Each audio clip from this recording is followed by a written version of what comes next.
warahmatullahi wabarakatuh. Waalaikumsalam warahmatullahi wabarakatuh. Yang pertama, terima kasih atas kehadirannya dalam acara diseminasi budaya positif sebagai tugas dalam pendidikan guru penggerak angkatan 9.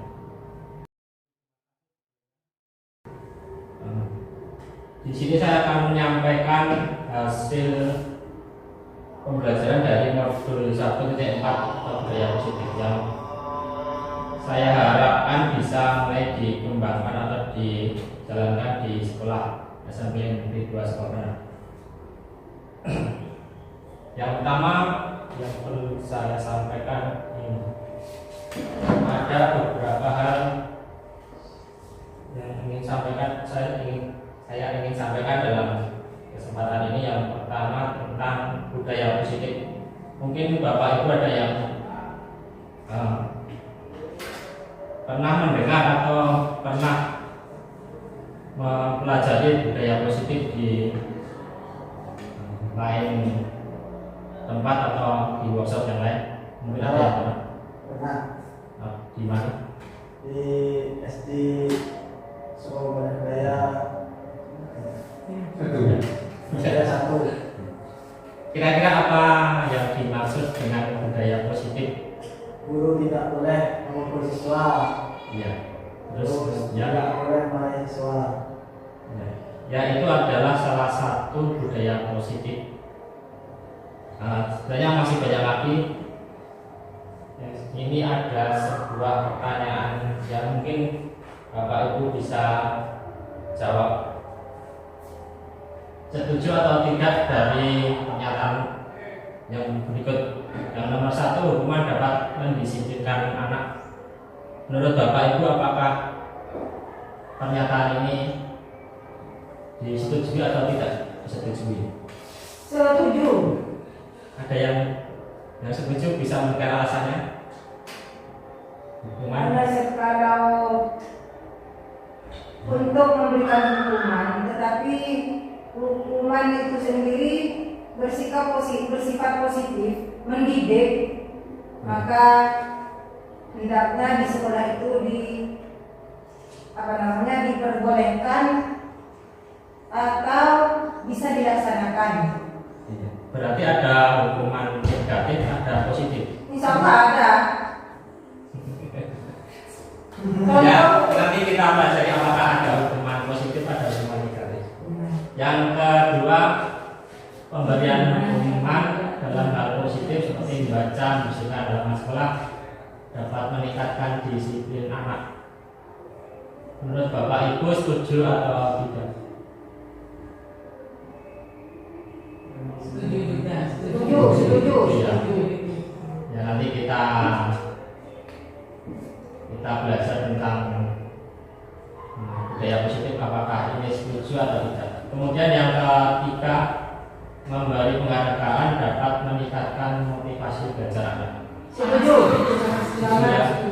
Ya, nanti kita akan kupas lebih lanjut. Nanti pemahaman Bapak Ibu sekarang dengan setelah mempelajari tentang budaya positif, apakah masih sama, apakah ada perubahan?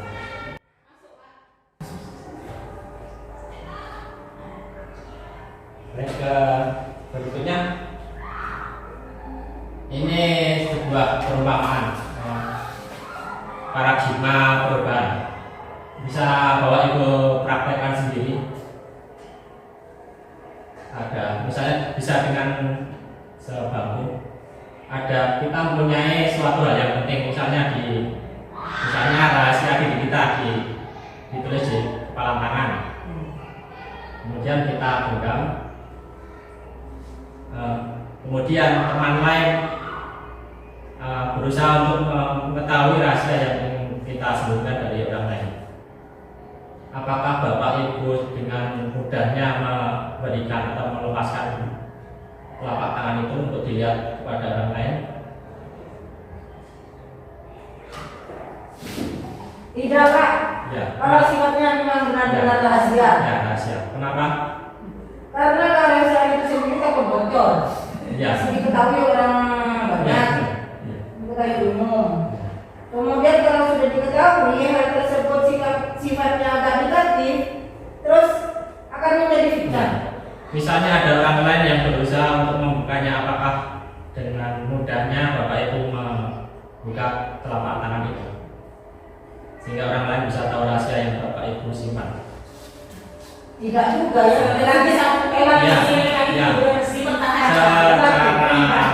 secara manusiawi kita pasti akan mempertahankan apa yang kita rasa itu rahasia dengan sekuat naga. Berarti itu ada hubungannya dengan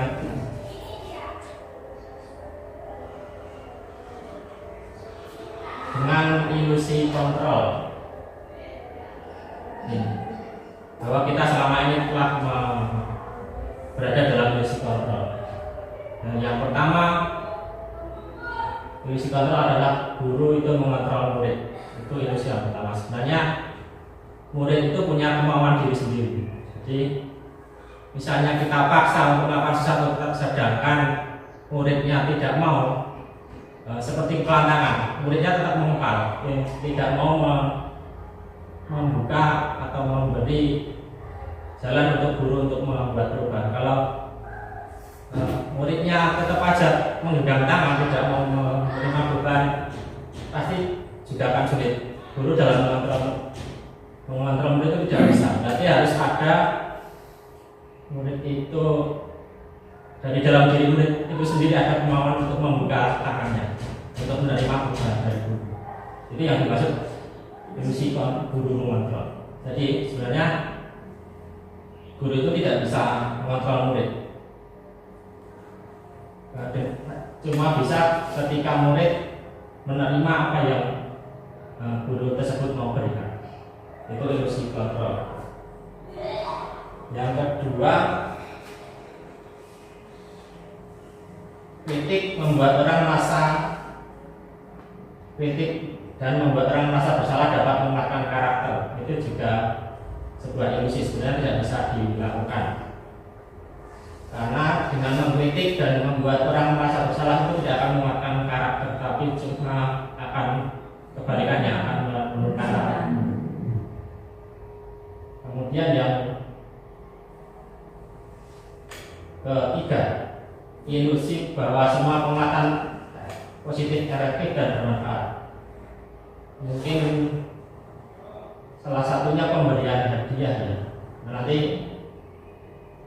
atau penghargaan, tadi ada yang Bapak Ibu bilang kalau kita bisa memberikan penghargaan pada murid dengan sesering mungkin. Sebenarnya itu tidak bisa, nanti di materi berikutnya ada istilahnya penghargaan itu bisa membunuh kreativitas muridnya, dan penghargaan bisa justru malah menghukum murid. Kalau hanya penghargaan misalnya dia bisa, hanya dengan tepuk tangan misalnya, tepuk tangan bagi anak yang bisa. Ya itu sebenarnya bisa, kalau cuma sekedar apresiasi tidak apa-apa. Tapi ketika murid jadi terpaku pada penghargaan yang diharapkan, ya bisa dengan ujian, bisa dengan ranking, bisa dengan nilai, itu justru akan tidak menguatkan murid, tapi justru malah akan mengecilkan kreativitas, kemudian kepercayaan diri dan lain-lain. Kemudian yang keempat, ilusi bahwa orang dewasa memiliki hak untuk memaksa. Mungkin kita selama ini menganggap bahwa guru berhak memaksa siswa atau murid. Sebenarnya itu enggak, ilusi atau sesuatu yang tidak akan bisa kita dapatkan.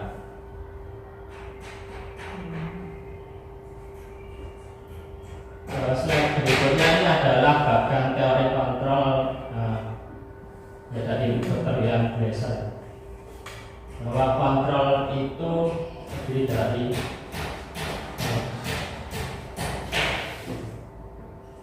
ini sebenarnya kita tidak bisa mengontrol orang lain, sebenarnya kita tidak bisa mengontrol diri sendiri.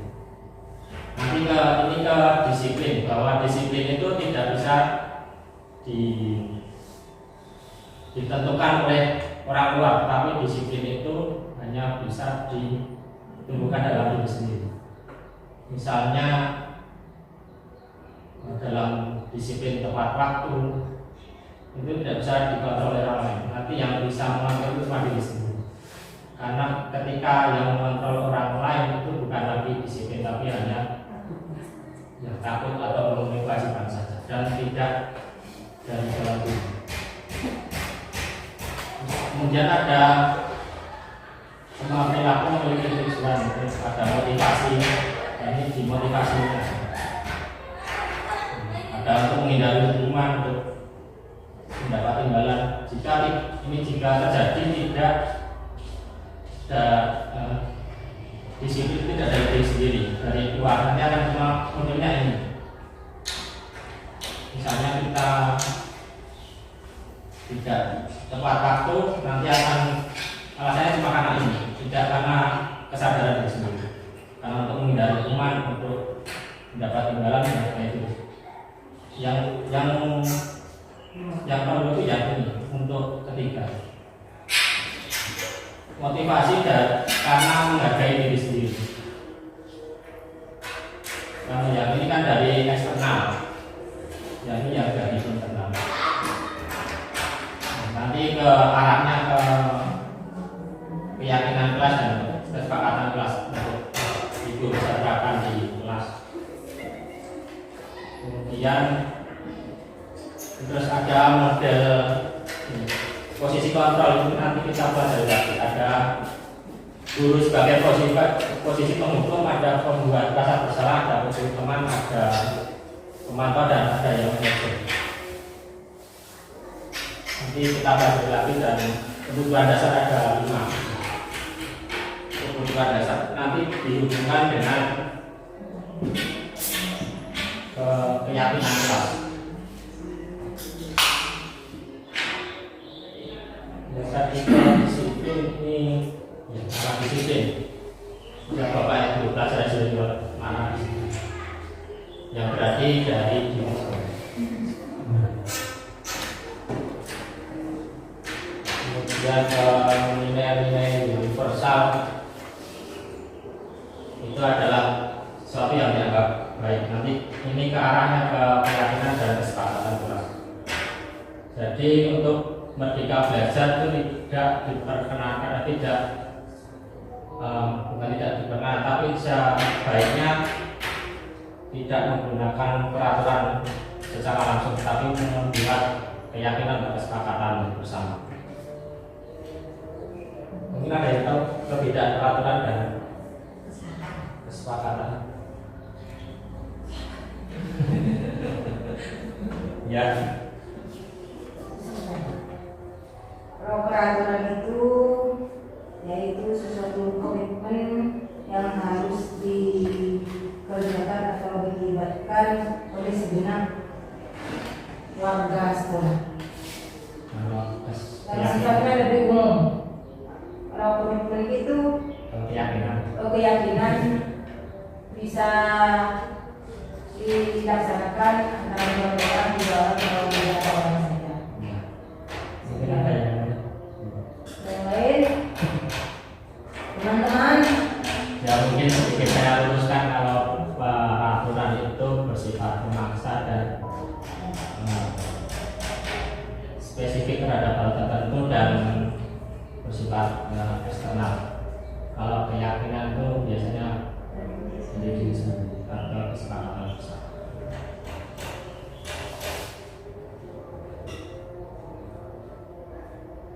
Ini motivasi, teori motivasi perilaku ada dari eksternal, ada dari internal. Nanti yang kita tuju itu yang disiplin dari internal.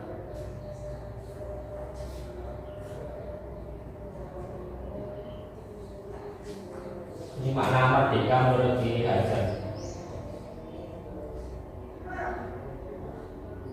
Yang dimaksud dengan internal itu pemerintah diri sendiri.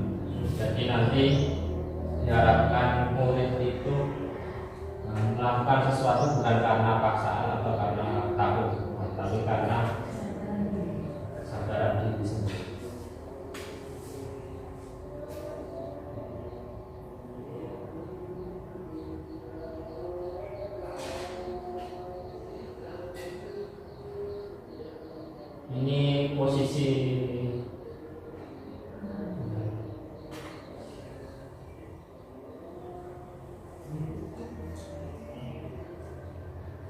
yakni tentang penghargaan.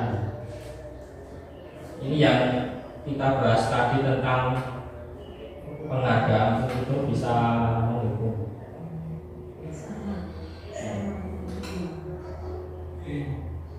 Dari pengaruhnya, kalau penghargaan itu pengaruhnya cuma jangka pendek.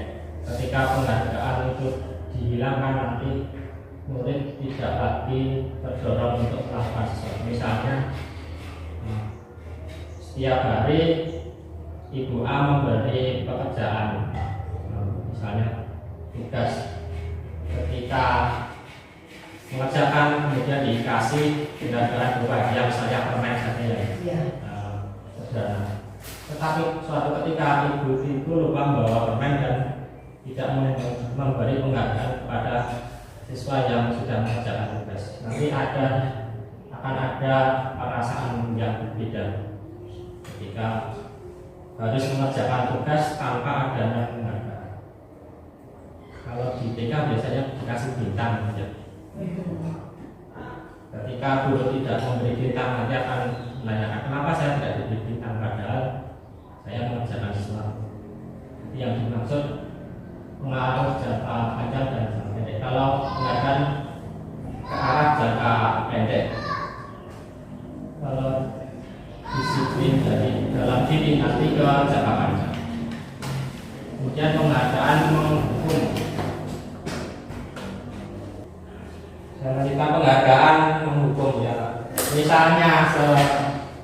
misalnya murid itu melakukan, misalnya mengerjakan tugas dapat nilai A atau nilai 10 terus, kemudian tiba-tiba tidak dapat nilai 10 atau tidak dapat nilai A. Nanti ketika tidak mendapat penghargaan, murid tersebut merasa telah melakukan sesuatu yang salah padanya. Jadi dia akan bertanya-tanya mengapa tidak dapat penghargaan. Ya, sebenarnya kecewa karena tidak dapat penghargaan. Sebenarnya ini juga akan menghukum, misalnya kita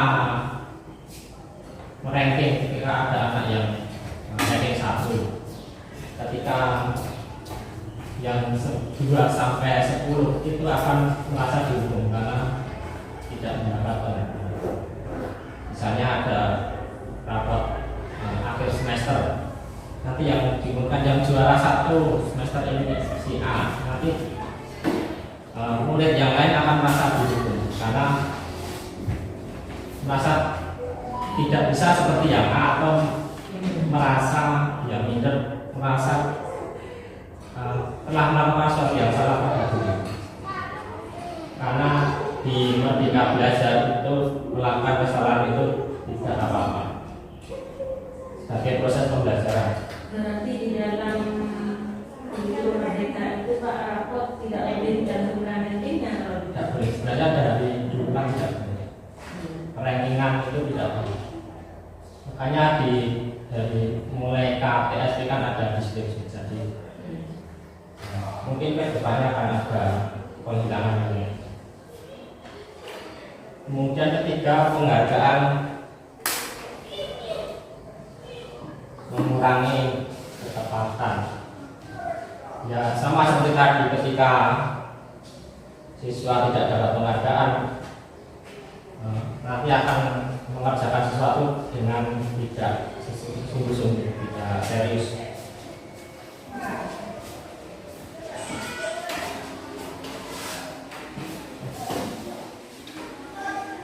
Terus kemudian penghargaan merusak hubungan, terutama dari yang mendapatkan dan yang tidak mendapatkan penghargaan.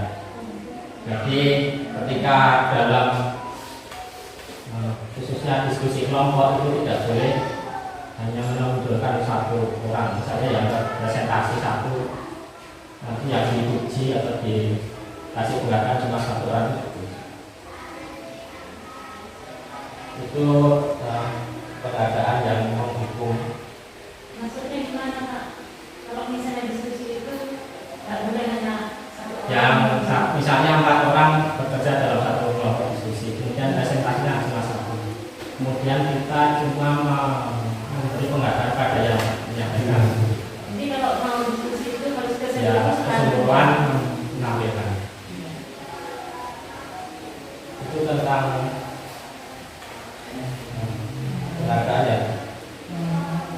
Ya sebenarnya kita tidak dilarang memberi penghargaan, tetapi yang proporsional dan tidak berlebihan, dan tidak terlalu sering.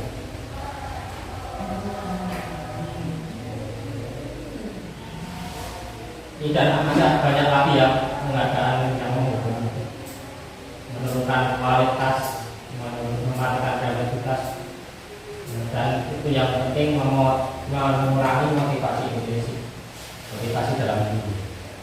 Karena nanti ditakutkan murid hanya akan mengerjakan sesuatu itu cuma berharap terhadap penghargaan, tidak karena dari dalam dirinya sendiri.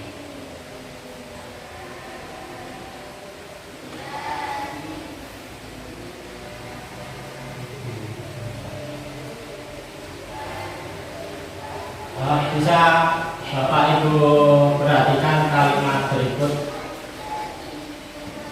ini tentang hukuman dan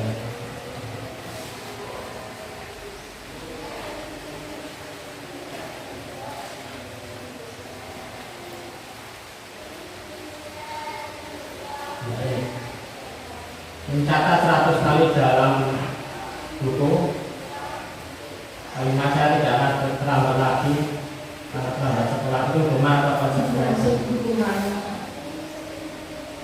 Mungkin ada alasannya. Dipaksa untuk mencatat itu anak kan merasa gimana ya? Ya, ada paksaan. Dipaksakan untuk mencatat. Itu bisa-bisa anak jadi minder, Pak. Ya. Mencatat ya benar, karena itu hukuman. Nah, alasannya yang tadi disampaikan juga karena tidak ada hubungannya dengan kesalahan yang diperbuat dengan tindakan untuk mengatasi kesalahan, karena terlambat.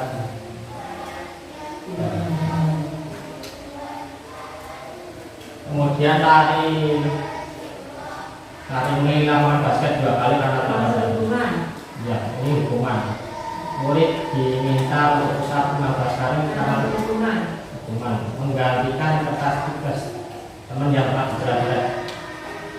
Konsekuensi. Ada alasannya? Konsekuensi. Karena untuk mempertanggungjawabkan perbuatannya itu, Pak.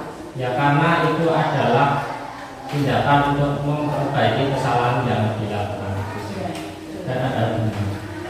Jadi murid itu dalam ketika belajar boleh melakukan kesalahan, tetapi harus ada tindakan untuk memperbaiki kesalahan yang dilakukan. Jadi tidak apa-apa berbuat salah, yang penting ada tindakan untuk memperbaiki. Yang selanjutnya membersihkan tumpahan air di meja tulis karena kesalahan pada saat belajar. Konsekuensi. Ya, konsekuensi. Murid disuruh untuk tidak menggunakan sepatu dan gelas karena tidak menggunakan sepatu hitam.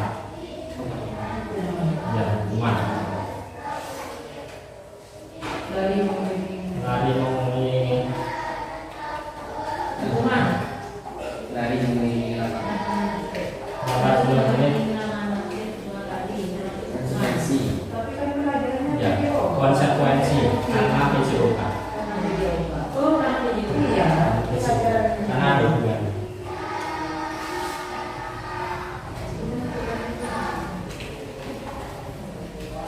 Ya, ini jawabannya.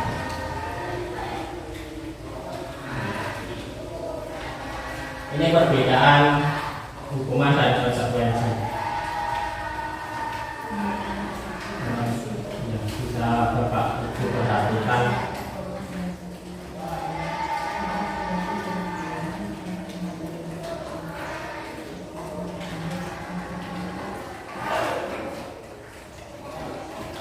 Pada intinya konsekuensi itu memberi jalan kepada murid untuk memperbaiki kesalahan yang dilakukan.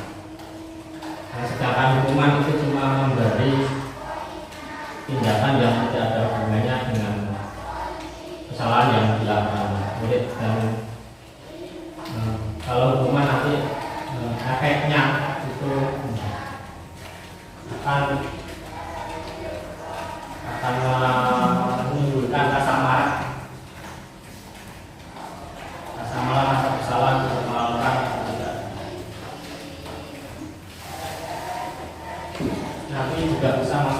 perlindungan yang dilakukan oleh jika melakukan itu nanti ada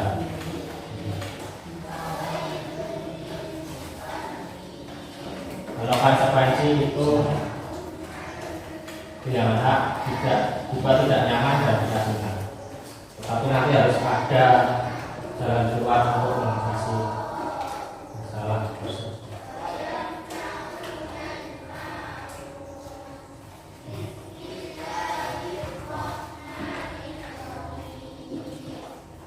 Untuk selanjutnya masalah restitusi ini ada yang sudah pernah mendengar atau pernah melakukan restitusi.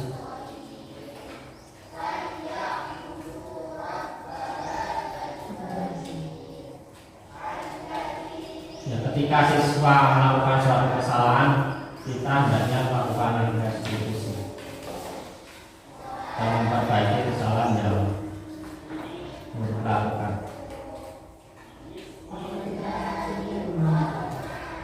Restitusi bukan nanti yang tidak lagi.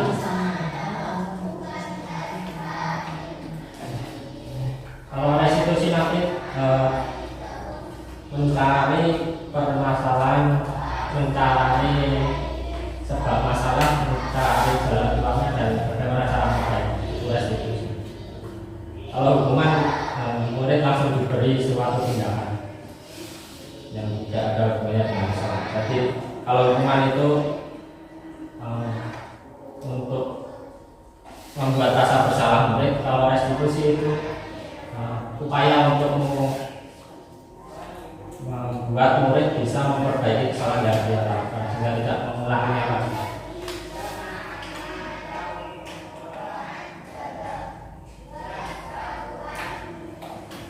Jadi ada 3 hukuman, konsekuensi dan restitusi.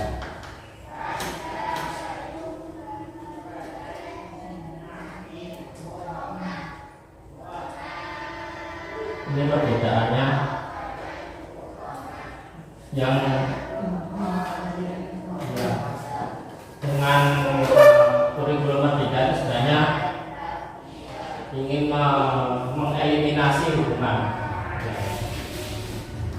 Hukuman itu dieliminasi atau dihilangkan sedikit karena tidak dimungkini masih banyak yang melakukannya. Kemudian beralih ke konsekuensi dan nanti berlanjut ke restitusinya.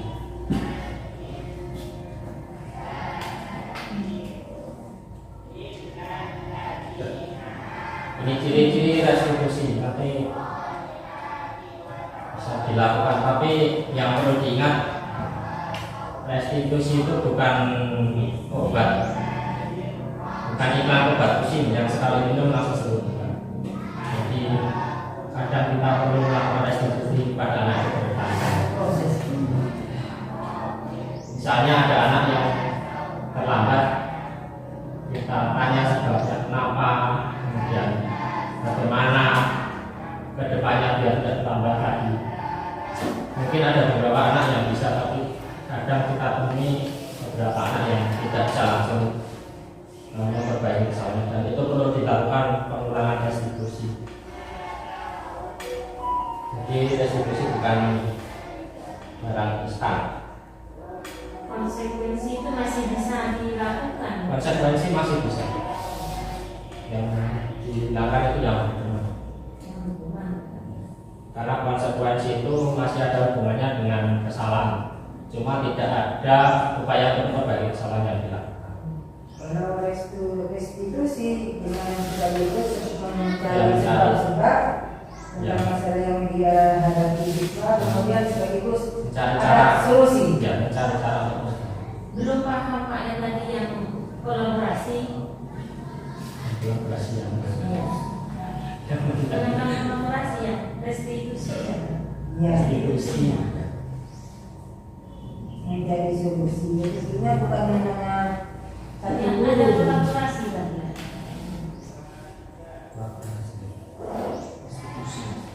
Dengan kolaborasi. Kolaboratif, proses kolaboratif. Kolaborasi. Maksudnya proses kolaboratif itu antara guru dan murid. tidak guru menentukan kamu besok harus bangun pukul 5 biar tidak terlambat, itu tidak. Tapi ada dari murid itu mengajukan solusi yang kiranya diterima, bisa dilakukan. Pak, izin. Kalau misalnya gini Pak ya, anak misalnya terlambat, ya, kemudian karena apa ketiduran misalnya, terus kan gini, dan gimana sholatnya, apa tidak sholat subuh kan, gitu. Apa itu tidak boleh? Sebenarnya tidak boleh langsung menghukum, menjustifikasi itu tidak boleh. Tidak, maksudnya ke anak Ya, itu kan ya, itu tidak sholat subuh ya, itu kan menjustifikasi. Yang tahu. Ya langsung kamu tidak sholat subuh dengan dalam tidak sholat subuh dalam kesiangan. ya, itu di bagian kalimat itu kan menjustifikasi bahwa dia tidak sholat subuh. Kan bisa saja bangun itu langsung sholat subuh. Bisa. Jadi ya guru itu dalam institusi memang harus terbuka pikirannya, dan bahwa kita juga pernah melakukan kesalahan dan kita juga harus memperbaiki kesalahan itu. Jadi nanti proses kolaborasi itu maksudnya mencari solusi bersama antara guru dan murid. Apa yang bisa dilakukan ke depannya biar kesalahan itu tidak terjadi lagi.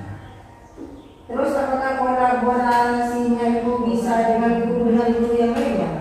Bisa. Namanya, ya, guru satunya itu bukan merasa tidak mampu lah, pokoknya untuk mencari di mana Ya, seharusnya. ya bisa saja. Bisa. Nanti kan dengan orang tuanya pun juga boleh. Nanti misalnya berkomunikasi dengan orang tuanya, kenapa si A itu sering datang terlambat.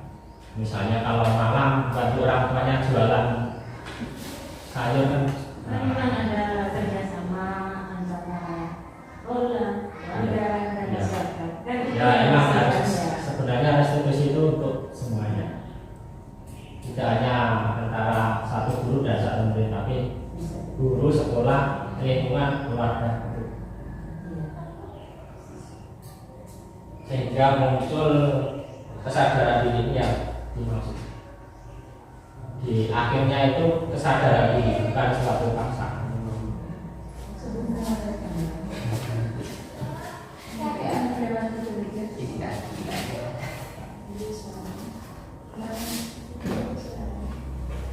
Baik, sekarang kita kalau nanti ada pertanyaan bisa dilanjutkan lagi.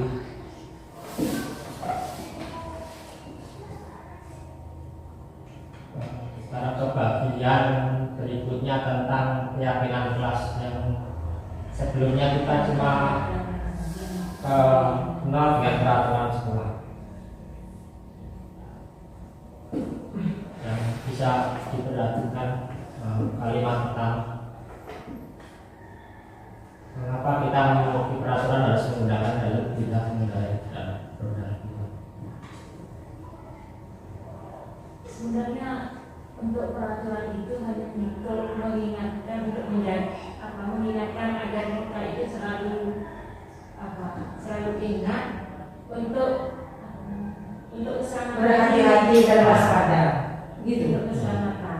Bagaimana Jadi jika bukan peraturannya itu bukan termasuk hukuman sebenarnya, tapi untuk ya, diri bukan, kita sendiri. ya bukan hukuman ini bukan hukuman. Iya. Ini peraturan. Ini proses ke membuat keyakinan kelas. Selama ini kita cuma mengenal peraturan kelas. Kalau peraturan itu terkesannya sangat eksternal, tidak melibatkan murid itu sendiri. Biasanya yang membuat peraturan kelas itu kan kalau tidak balik kelas ya guru atau kepala sekolah.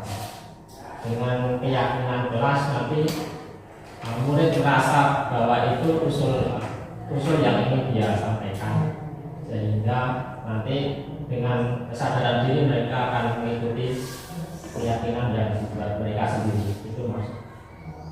Jadi yang membuat murid yang melaksanakan juga murid. Berarti kan masih bisa Pak kita mencantumkan kata tertib di Bisa. Tapi cuma kalau di lingkungan kelas, keyakinan kelas itu intern di kelas. Nanti kalau keluar Tapi ada biasanya disepakati oleh semua mahasiswa. Tadi ya Pak ya. Ya, sebelum- Apa yang ingin misalnya. sebelum ke peraturan itu sebaiknya ke keyakinan kelas dulu.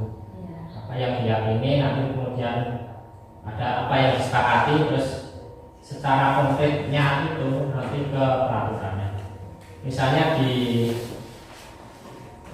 keyakinan kelas atau di kesepakatan kelas, misalnya hadir tepat waktu, nanti di peraturannya ke yang konkret.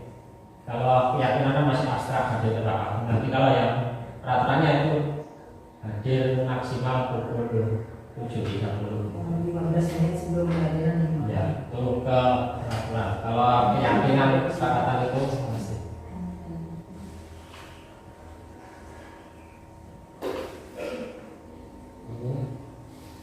Ini budaya positif.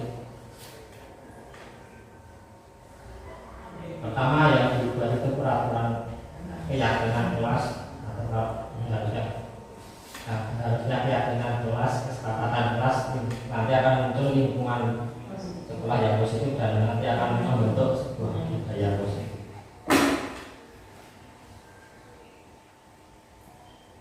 Ini contoh kesepakatan kelas, mungkin bisa diadaptasi oleh wali kelas.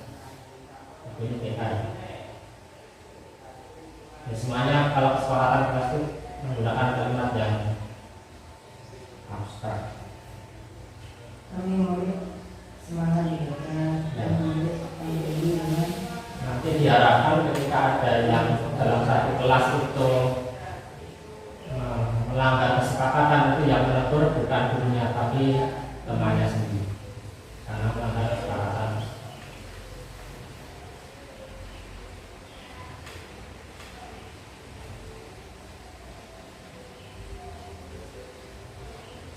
Ini nanti untuk pembuatan keyakinan kelas ada tabel begini nanti.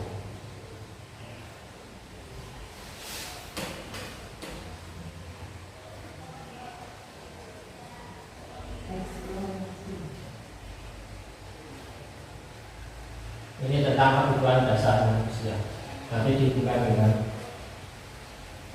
disiplin diri. Ketika melakukan kesalahan apa yang harus dilakukan. Ada 5 posisi kontrol utama begini. Yang harus dipahami dulu bahwa siswa itu punya kebutuhan dasar juga sebagai manusia. Dan murid itu juga manusia. Jadi bukan benda yang bisa dikontrol saya.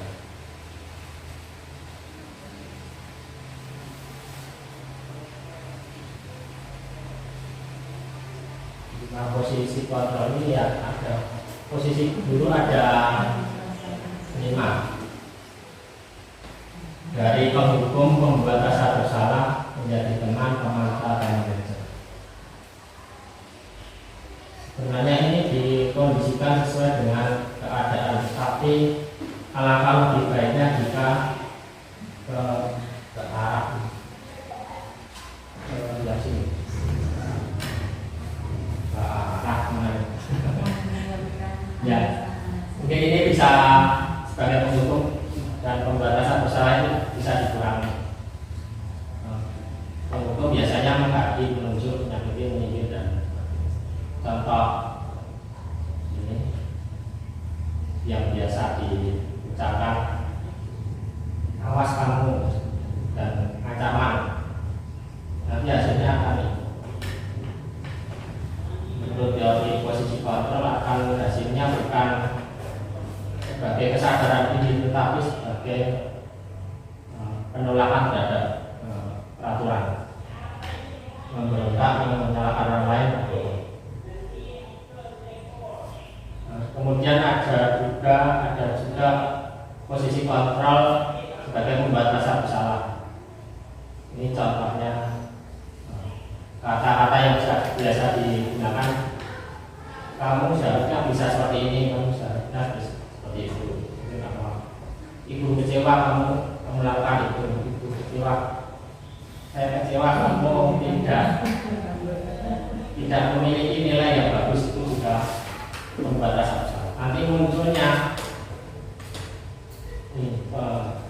menyangkal, berbohong, dan menyembunyikan kesalahan. Ini posisi kontrol yang diharapkan dihilangkan di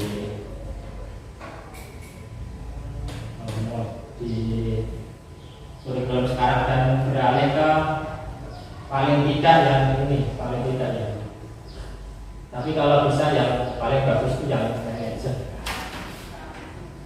Ada posisi sebagai teman, contoh kalimat yang biasa dipakai,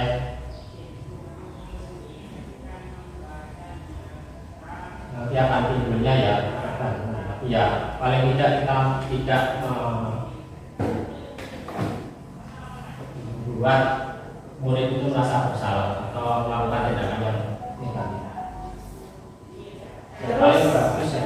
Terus kalau perintah itu Pak masuk teman bagaimana Pak sih? Ya, Perintah.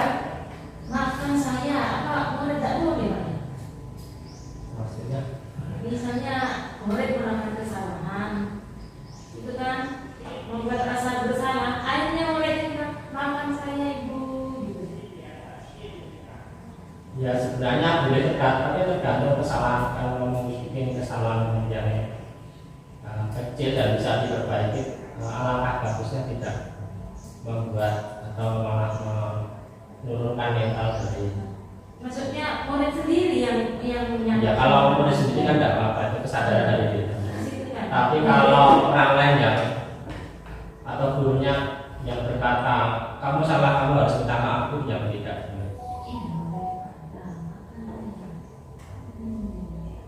Berarti dia sudah sadar bahwa dia sendiri lakukan Tidak, itu maksudnya karena maafkan saya. Murid berkata, Maafkan saya.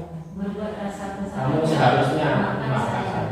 Nah, Ya, kan cuma sampai sini saja, tidak ada kelanjutannya. Kalau ini kan ada kelanjutannya. Kalau ini kan sudah berhenti sampai sini, cuma merasa bersalah murid. Kalau ini murid merasa bersalah dan harus minta maaf. Kalau ini ada kelanjutannya.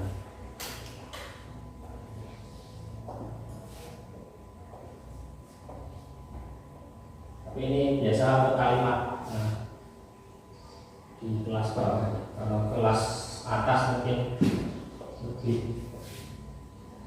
bisa dieksploratif dengan kalimat-kalimat yang sesuai dengan usia.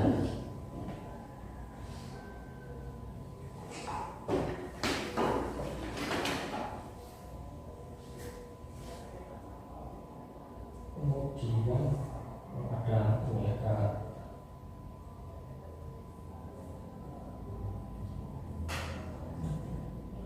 ini posisi kontrol. Saya kecewa sekali dengan kamu. Sebagai di posisi kontrol dulu kan.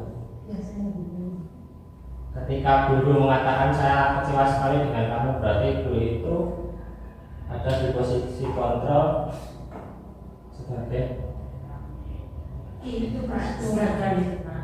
Membuat orangnya bersalah.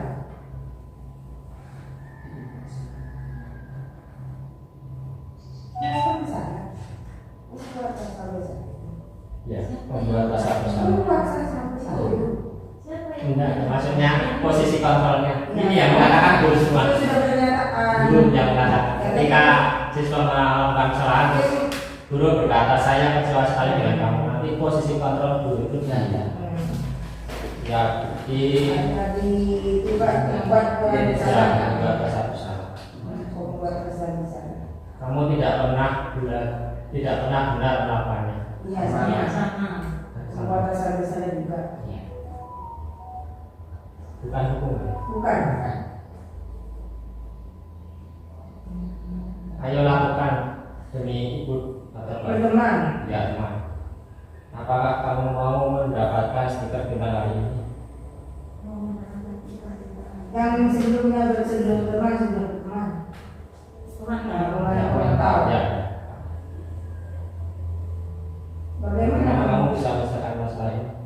masuk ke Manajer. Ya, memperbaiki kesalahan. Kamu setuju? Kamu selalu yang paling terakhir. membuat rasa bersalah. Enggak, hukuman. Semangat. Kamu selalu yang paling Ya, benar. dicek sendiri. Hukuman. Dicek sendiri. Ya, yang atas rasa bersalah. Kamu tidak pernah benar itu hukuman, bukan bersalah. Karena menjustifikasi, menghukum, langsung menghukum kalau tidak pernah melakukan apa-apa.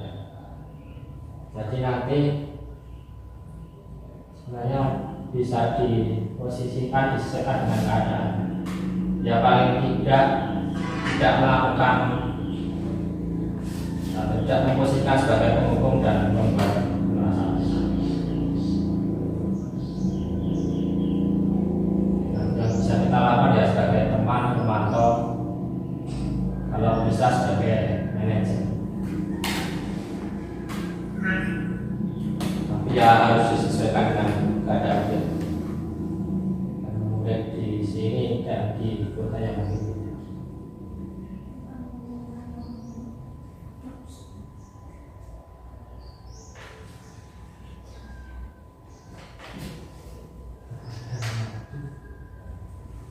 Ya ini restitusi. Ketika kita melakukan restitusi ada minta banyak. Yang pertama, ya ini hubungannya dari ke semua tadi. Yang pertama itu Menanyakan keyakinan. menstabilkan identitas dulu. Stabilkan itu memberi perasaan bahwa sesuatu ketika melakukan kesalahan itu tidak langsung merasa seperti dihukum atau merasa Disalahkan. disalahkan. Biasanya kalau di posisi ini guru akan mengatakan tidak apa-apa melakukan kesalahan itu hal yang wajar, itu biasanya mengatakan. Tapi nanti ya bisa disesuaikan dengan kondisi, tidak harus sekaku itu. Setiap orang pasti meminta, ini kalimat yang biasa dipakai.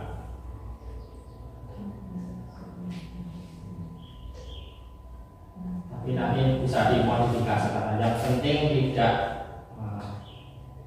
membuat murid itu merasa tidak nyaman ketika setelah melakukan kesalahan atau merasa dihukum. Setelah itu baru ke validasi keilmuan. Mengapa kamu punya alasan mengapa melakukan kesalahan tersebut? Seperti tadi contohnya ketika terlambat ditanya, ya setiap orang pasti terlambat melakukan kesalahan dengan terlambat. Tetapi alasannya apa? Harus bisa menyebutkan masalah. Segitiga inklusi itu harus turut Pak ya. Nggak bisa bebas. Sebenarnya harusnya itu menstabilkan ya. Ketika melakukan kesalahan, murid itu tidak langsung merasa melakukan hal yang besar. Salah itu suatu yang misalnya Besar. salah itu suatu yang tidak wajar dilakukan, kan salah juga. Karena kita di sini sebagai kesalahan sebagai proses pembelajaran. Jadi salah itu tidak apa. Yang penting bagaimana cara mengatasi kesalahan yang dilakukan. Biasanya yang bukan yang sebenarnya habis menstabilkan validasi keilmuan, alasannya melakukan kesalahan apa, terus kemudian solusinya apa, rencana yang akan dilakukan biar tidak terjadi kesalahan lagi. Terus peran menanyakan keyakinan. Setelah apa ini? Konsekuensinya setelah apa menstabilkan atau setelah gimana? Ini biasanya agak habis menstabilkan validasi kebutuhan, ini kan menstabilkan murid bahwa kesalahan itu tidak apa-apa. Iya. Kemudian ke sini, tapi kesalahan itu kan harus ada alasannya apa? Tidak mungkin kesalahan itu tidak ada alasannya, kan tidak. Harus ada alasannya. Jika ada alasannya, kita cari cara untuk mengatasi permasalahan itu dengan alasan kan bisa.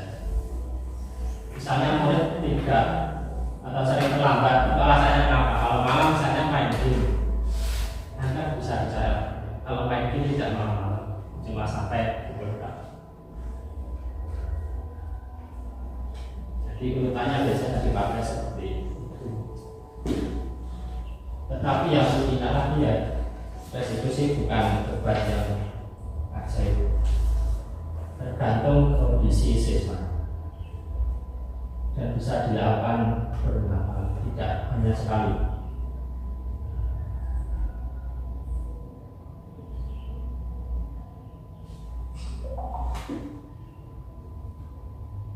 Mungkin ada yang mau juga dihapus satu saja.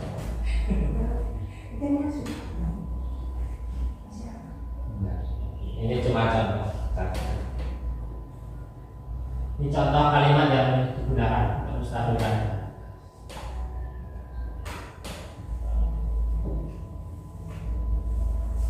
Tapi nanti kalimatnya bisa dimodifikasi lagi biar tidak hapus. Dan penggunaan intonasi yang tidak berkesan menyalahkan.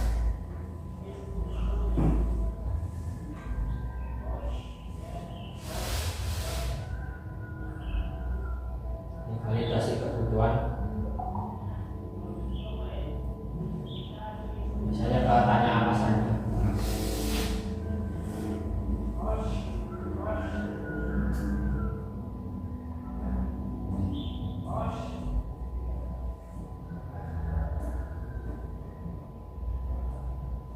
Ini contoh-contoh. Ini bisa digunakan. Mungkin ada yang tertarik untuk ikut CGP lah. Ya itu yang bisa saya sampaikan untuk acara diseminasi budaya positif. Semoga apa yang saya sampaikan bermanfaat dan jika ada kesalahan itu dari kurangnya pengetahuan saya. Dari kegiatan tadi Pak ya, ternyata hubungan itu sebenarnya negatif, tidak membuat siswa itu termotivasi nyatanya. Bukan membuat keyakinan, tapi merusak keyakinan. Keyakinan apa itu tadi Pak? Terus itu Pak yang tadi restitusi, saya juga sudah tahu. Terus posisi